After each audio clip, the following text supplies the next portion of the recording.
Bienvenidos a El Debate. Bueno, eh, imagina que entras a un taller de carpintería básico. Tienes tu martillo, tus clavos, y eso es la suma. Es como unir dos tablas de madera una por una. Ajá, un proceso manual. Exacto.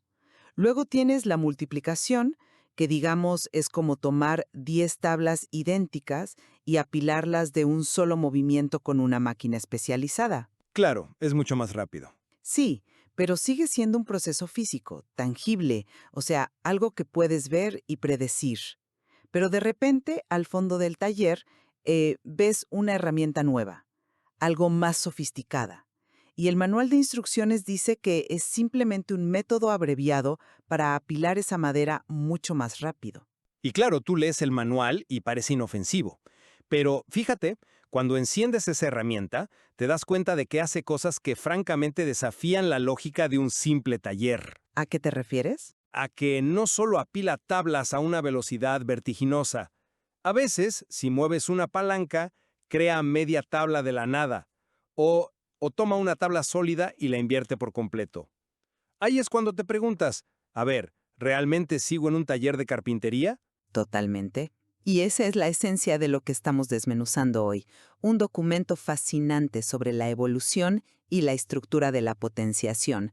Vamos a sumergirnos en los cimientos de la matemática para responder a una pregunta central, ¿no? Una pregunta que parece sencilla, pero es profundamente divisiva. Así es. La pregunta ¿es la potenciación fundamentalmente una extensión de la aritmética básica? O sea, un simple atajo para la multiplicación, como sugiere la introducción de este texto, o representa un salto conceptual totalmente autónomo que rompe con las reglas aritméticas y nos lanza a un paradigma de abstracción distinto. Y bueno, para dejar las cosas claras desde el principio, yo voy a argumentar que el documento nos está engañando un poco al principio. Engañando. Sí, porque aunque pedagógicamente se disfrace de un simple atajo, cuando analizamos sus propiedades, las potencias negativas, las fraccionarias y las funciones continuas, nos damos cuenta de que es una estructura abstracta independiente. Es una herramienta que trasciende y desafía a la simple multiplicación. Pues yo, como tu contraparte hoy, estoy completamente segura de lo contrario. Yo sostengo que la potenciación es, en su núcleo, una operación aritmética secuencial. Es estructurada, predecible, y no es más que la multiplicación llevada a su máxima eficiencia. Bueno, veamos si puedes defender eso frente a los números. Claro que sí. Fíjate, si nos apegamos al texto que estamos analizando, la cosa parece muy directa. El documento establece sin titubeos que la potenciación comparte su lugar en la mesa con la suma, la resta, la multiplicación y la división. Ajá, las operaciones de toda la vida. Exacto. Y nos dice que es literalmente un método abreviado para multiplicar un número por sí mismo muchas veces. Y esto tiene todo el sentido del mundo si miras la historia. El texto nos recuerda que en los siglos III y II antes de Cristo, Euclides acuñó el término potencia específicamente para describir el área de un cuadrado. O sea, multiplicar un lado por sí mismo. Sí, lo cual ancla la operación en una realidad física y geométrica brutal.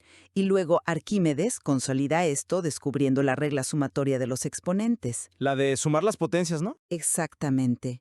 Piensa en esto. Si tienes 10 al cuadrado y lo multiplicas por 10 al cubo, no tienes que hacer toda la operación gigante de multiplicar 5 dieces. Solo sumas los exponentes, 2 más 3, y tienes 10 a la quinta. Esto demuestra que la potenciación obedece a reglas donde la simple suma controla a la multiplicación subyacente. Sigue siendo aritmética pura. A ver, entiendo la comodidad de esa visión histórica. Euclides hablaba de cuadrados físicos, sí.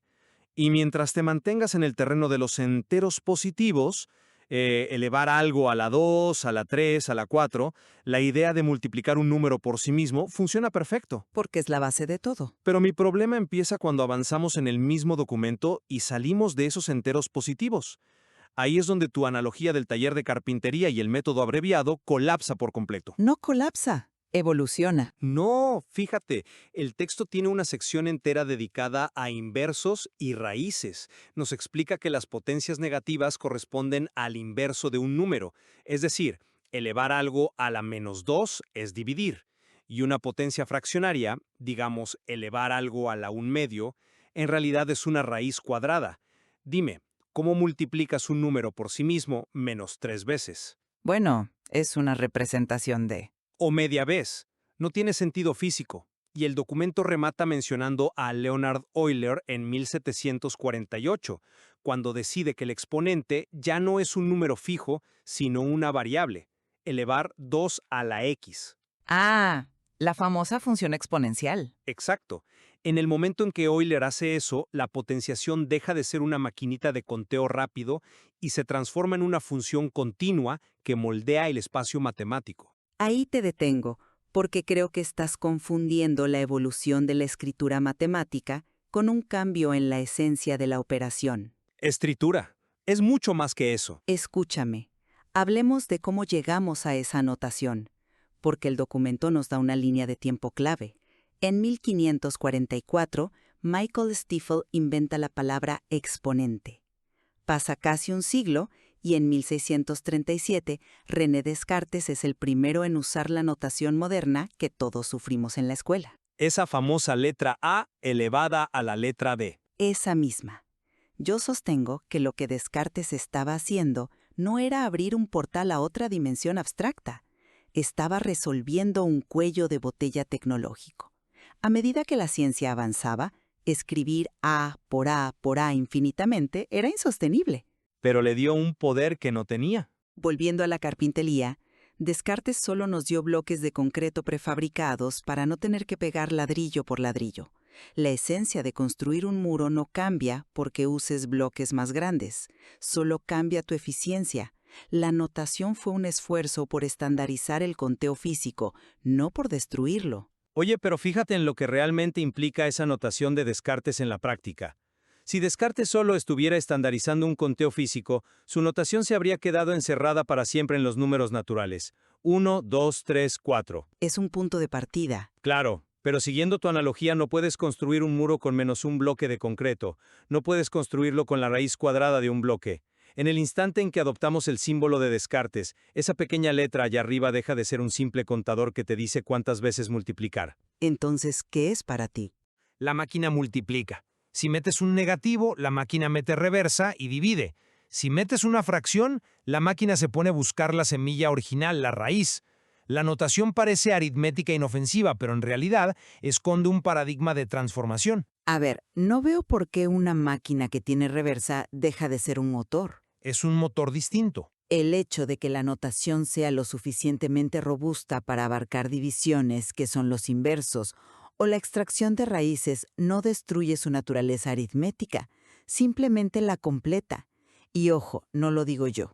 Lo dice la estructura misma de la potenciación que el documento ilustra maravillosamente en su tabla de valores. Ah, la tabla base 4. Sí, hay una tabla en el texto, implícitamente en base 4, que muestra esto en acción de manera impecable.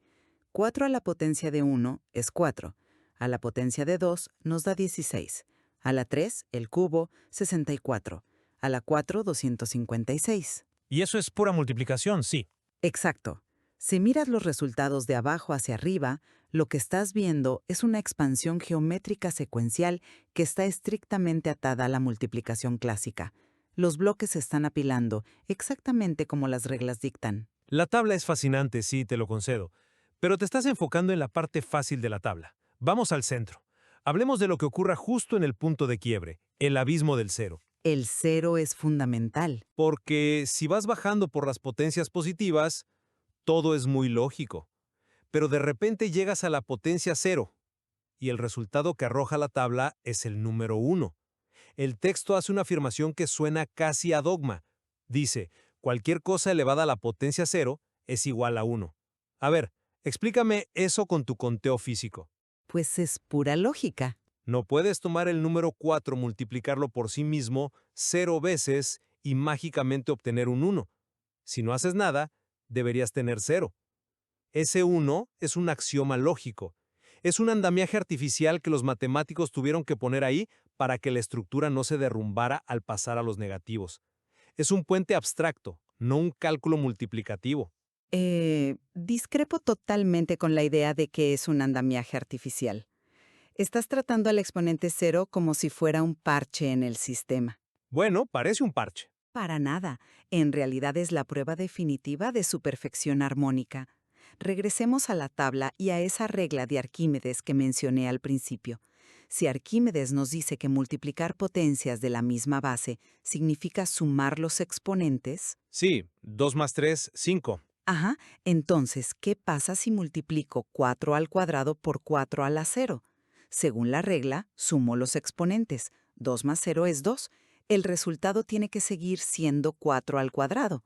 Por lo tanto, el único valor que puede tener 4 a la cero para no alterar la multiplicación es 1. El elemento neutro. Exacto, es el elemento neutro. No es magia, no es un dogma, es una necesidad absoluta para que las leyes más básicas de la multiplicación sigan funcionando. Además, si miras la tabla descendiendo, 256 entre 4 te da 64. Entre 4 da 16. Entre 4 da 4. Es obvio y natural que el siguiente paso al dividir 4 entre 4 te dé 1. Es división pura y dura guiando el camino. Sí, sí, la matemática funciona, por supuesto. Pero fíjate en el costo filosófico de lo que acabas de describir. Para que esa división constante funcione, la naturaleza misma del cero tuvo que mutar. ¿Mutar? ¡Qué dramático! Es que piénsalo. En la suma básica, el cero es la nada absoluta. Si sumas cero, no pasa nada. En la multiplicación, el cero es el destructor de mundos. Multiplica algo por cero y lo aniquilas. Lo conviertes en vacío. Ajá, ¿de acuerdo? Pero de repente llegamos a la potenciación y elevar a la cero actúa como un preservador. Mantiene la unidad. El cero pasa de ser la nada a ser el punto de equilibrio fundamental que sostiene el uno. Para mí, ese cambio de identidad del cero es la evidencia de que ya cruzamos la frontera. Ya no estamos haciendo sumas aceleradas, estamos operando bajo un marco de referencia abstracto completamente nuevo. Interesante forma de verlo. Pero ese marco abstracto sigue anclado en la granularidad de los números. Y creo que donde mejor se ilustra esta tensión entre tu visión de una abstracción pura y la mía de una aritmética llevada al extremo es en el gráfico que incluye el texto. Ah, el gráfico. Ese gráfico lo cambia todo. El documento nos presenta un gráfico titulado Potencias y raíces de números entre 0 y 1. Y para mí lo confirma todo. Es la máxima expresión del orden y la simetría métrica.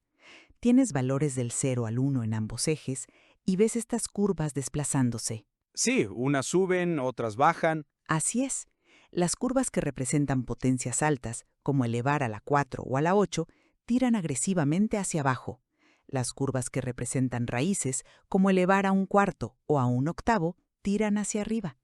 En medio, una línea recta perfecta. La del 1. Lo brillante de esto es que no importa si estás elevando a una potencia inmensa o sacando una raíz minúscula, todas las curvas están ancladas de forma inamovible en los puntos de origen 0,0 y 1,1.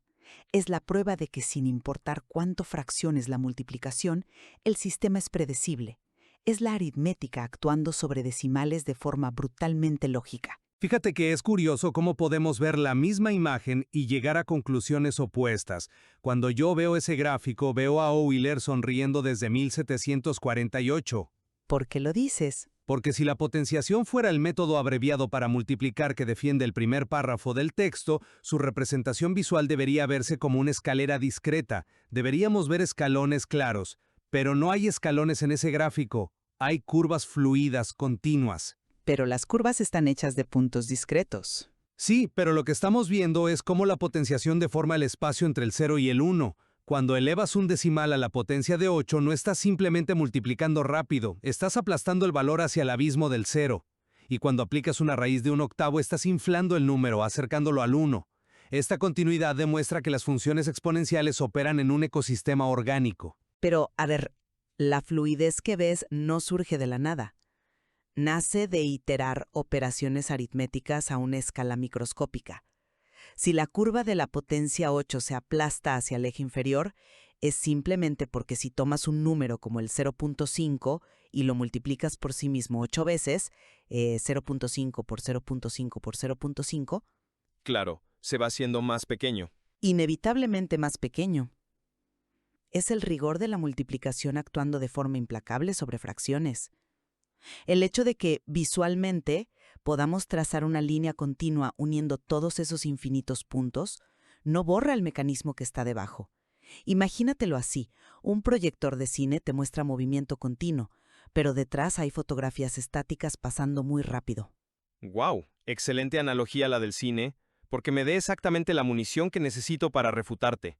A ver, Tu argumento asume que siempre podemos encontrar la fotografía estática, el cálculo intermedio, y eso es cierto si el exponente es un número racional, como un octavo, donde puedes concebir una raíz.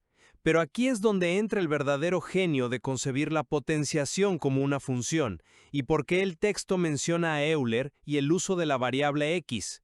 sé a dónde vas con esto. ¿Qué pasa cuando ese exponente x es un número irracional? Digamos el número pi, 3.14159, y sigue al infinito. ¿Qué significa elevar 2 a la pi? Intenta explicarme eso con tu método abreviado para multiplicar. Bueno, matemáticamente. No puedes multiplicar el número 2 por sí mismo 3.14 veces. Las fotografías estáticas desaparecen. El concepto de la multiplicación repetida simplemente deja de existir ante los números irracionales. La única forma de que 2 a la pi tenga un valor real en ese gráfico continuo es aceptando que la potenciación ha evolucionado a un paradigma del cálculo y el análisis superior. Es por eso que afirmo que el documento comienza con una mentira pedagógica. Nos dice que es un atajo para no asustarnos y luego nos suelta en un abismo de curvas y funciones continuas. Llamarlo mentira pedagógica es ir demasiado lejos, me parece. Yo le llamaría el fundamento necesario. Yo lo llamo ocultar la verdad. No puedes tener un techo sin cimientos. Es innegable que elevar algo a la pi desafía a la intuición física, te lo doy. Pero toda esa complejidad, todo ese espacio continuo que describe el gráfico y que fascina a Euler, se sostiene gracias a que las reglas de Arquímedes nunca se rompen. Siguen ahí debajo, sí. Exacto. Si la regla sumatoria de sumar exponentes fallara de repente al toparnos con números irracionales, entonces sí, estaríamos en un universo nuevo y sin reglas. Pero no colapsa. El genio de la potenciación no es que abandone la aritmética, es que puedes estirarla hasta el infinito conceptual, abarcar a pi, abarcar los negativos, y su esqueleto sigue siendo el de la multiplicación. Es un puente masivo, sí, pero uno que nunca deja de tocar la orilla donde están las operaciones básicas. Sabes, escuchándote defender ese puente me hace pensar en cómo evolucionan todas las herramientas de la humanidad. Piensa en la rueda. A ver, la rueda. Cuando se inventó era un tronco cortado, pura y exclusivamente para facilitar el movimiento físico en la Tierra, arrastrar cosas pesadas. Pero hoy usamos el concepto geométrico y abstracto de la rueda para diseñar engranajes microscópicos en relojes o para calcular la órbita elíptica de los planetas.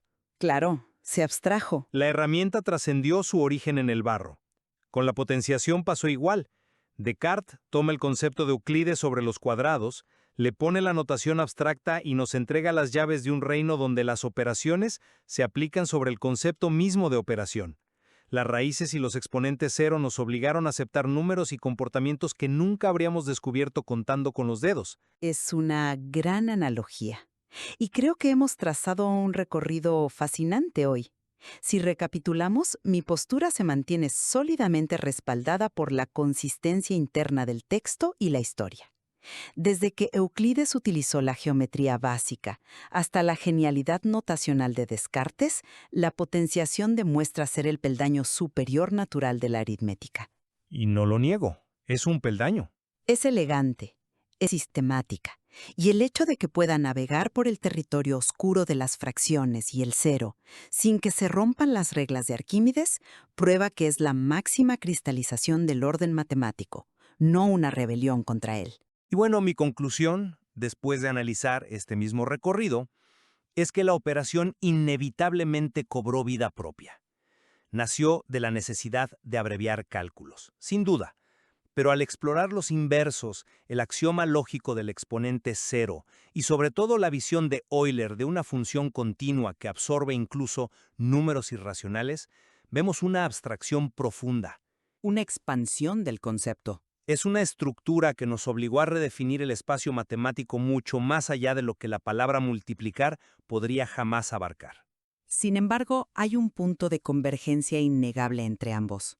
Los dos reconocemos la brillantez absoluta de esta progresión matemática que el texto nos presenta. Totalmente. Es increíble pensar cómo una idea nacida de la necesidad de medir áreas simples sobrevivió siglos de rigor intelectual para convertirse en el lenguaje que usamos hoy para modelar crecimientos exponenciales y continuos. Madera en un taller imaginario, a entender cómo se curva el espacio numérico continuo es quizá uno de los logros más sublimes del pensamiento humano. Sea un atajo glorificado o un salto al vacío, la evolución es impecable. Absolutamente. Y el documento que exploramos hoy claramente tiene más matices que podríamos seguir debatiendo por horas. Pero por ahora queremos dejar a quienes nos escuchan con una reflexión. La próxima vez que vean esa simple expresión matemática, un número base con una pequeña letra elevada en la esquina superior derecha, Fíjense bien en ese pequeño símbolo y pregúntense si lo que tienen enfrente es solo una calculadora trabajando rápido o si están asomándose a la entrada de un abismo que altera las leyes de la realidad numérica. o dicho de otro modo, cuando vuelvan a ver esa herramienta en la pared del taller numérico, pregúntense, ¿esto solo me ayuda a apilar bloques más rápido o está a punto de cambiar por completo lo que entiendo por construcción? Aprender, disfrutar,